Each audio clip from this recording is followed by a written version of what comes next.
Once upon a time, in a distant land, lived a wealthy merchant. He was blessed with 6 children, 3 sons and 3 daughters.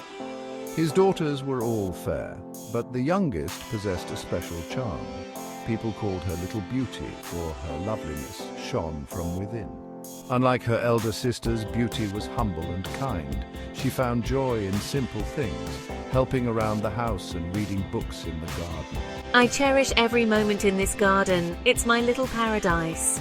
Beauty's heart was filled with gratitude for her blessings. She cherished her family and treated everyone with respect and warmth. Her gentle nature and sweet disposition made her the darling of the household.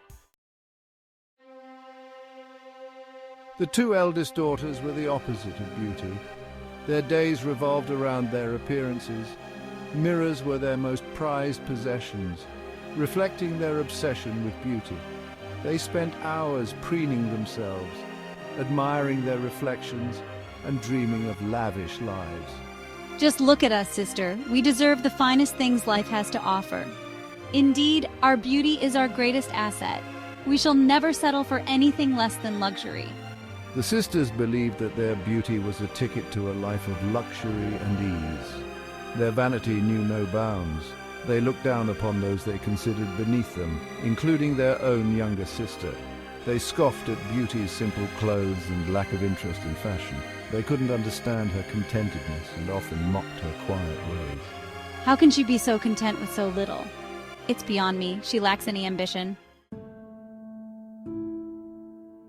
One day, misfortune struck the merchant's once thriving business.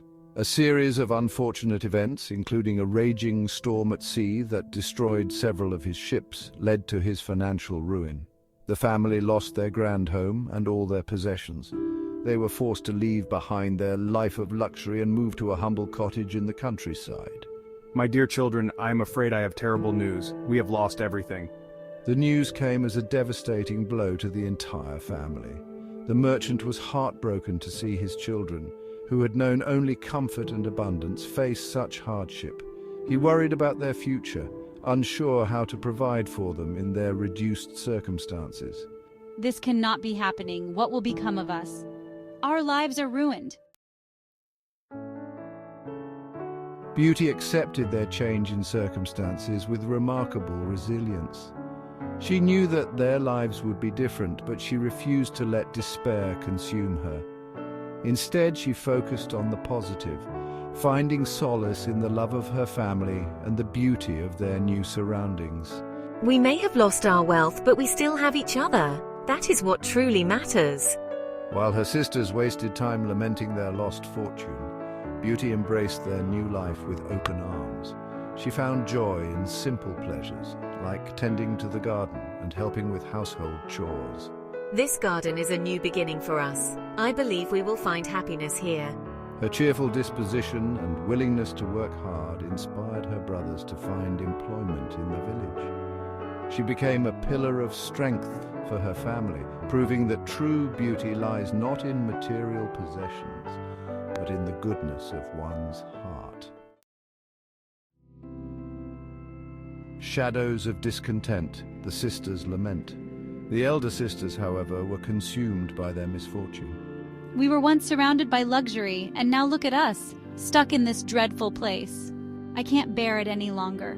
I miss the days when we had everything we ever wanted. They were unable to adapt to their new life, spending their days complaining about their plight and longing for the luxuries they had lost.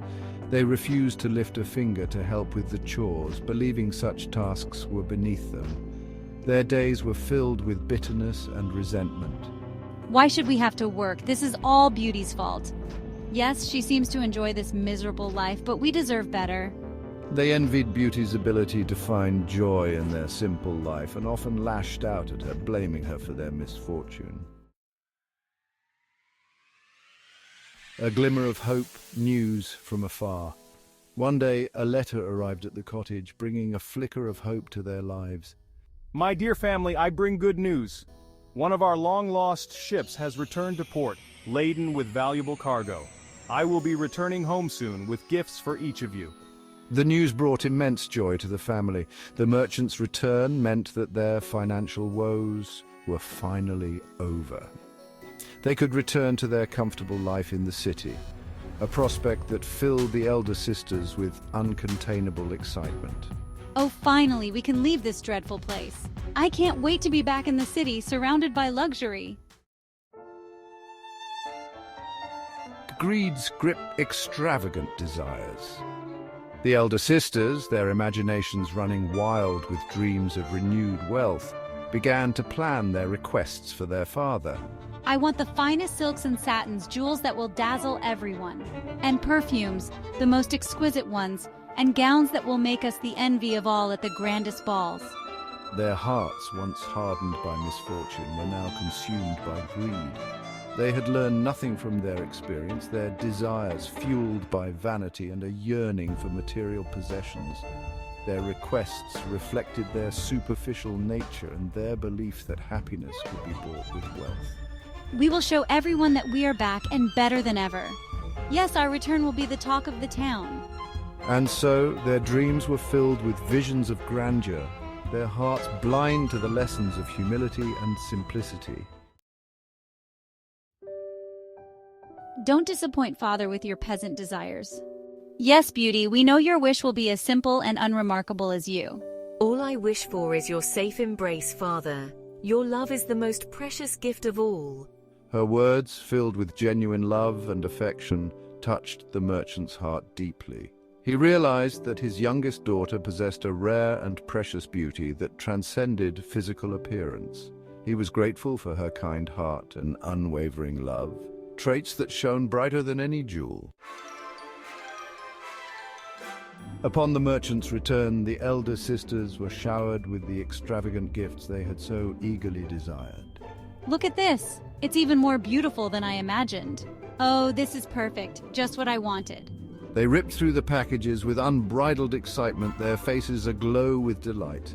They paraded their new finery before Beauty, their laughter echoing with smug satisfaction. However, their joy was short-lived. The material possessions, while initially thrilling, failed to bring them lasting happiness. Their hearts remained empty, their vanity and greed a constant source of discontent. As time passed, Beauty's kindness and genuine warmth began to chip away at her sisters' hardened hearts. They witnessed how her presence brought joy to others, how her compassion and empathy drew people to her. Look at how happy she makes everyone. It's incredible. Her kindness is like a light. They saw how her simple acts of kindness created ripples of happiness that spread throughout their community. Slowly, they began to understand the true meaning of beauty. They realized that true beauty was not something to be admired in a mirror, but something that radiated from within, touching the lives of those around them. They began to help around the house, offering a helping hand to those in need. They learned the value of humility, hard work, and most importantly, the importance of kindness. Beauty's story reminds us that true beauty lies not in physical appearance, but in the goodness of our hearts. Her journey teaches us that humility, kindness, and love are the greatest treasures one can possess. My dear Beauty, you have shown us all the true meaning of beauty. Thank you, Father. Love and kindness are all we need. These qualities, unlike material possessions, have the power to endure, transforming not only our lives, but also the lives of those around us. And so little Beauty, with her kind heart and unwavering spirit, lived happily ever after, proving to the world that true beauty never fades.